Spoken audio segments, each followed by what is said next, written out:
বয়সের ভারে নুয়ে পড়া বৃদ্ধ নিগেন রায়। বয়স ৭০ বছর ছুঁই ছুঁই করছে। যে বয়সে অবসর কাটানোর কথা, সে বয়সে ভাঙ্গাচোরা রিকশার প্যাডেল চালিয়ে কোনোরকম খেয়ে পড়ে বেঁচে আছেন তিনি।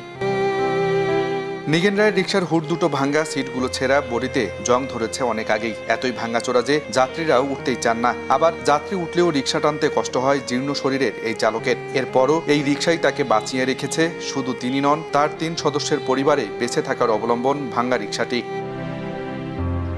তবে এবার নিগেন রায়ের কপালে জুটল নতুন চকচকে রিকশা। সামাজিক যোগাযোগ মাধ্যমে নিগেন রায়ের জরাজীর্ণ ভাঙ্গা রিকশার ছবি ও ভিডিও ছড়িয়ে পড়লে তাকে একটি নতুন রিকশা দেন সাবেক নারী ক্রিকেটার আরিফা জাহান বিথি। সোমবার রংপুর নগরীর দর্শনা এলাকায় নিগেন রায়ের বাড়িতে গিয়ে রিকশা বুঝিয়ে দেন বিথি। নতুন চকচকে রিকশা পেয়ে আবেগ আপ্লুত হয়ে পড়েন ৭০ বছরের এই বৃদ্ধ।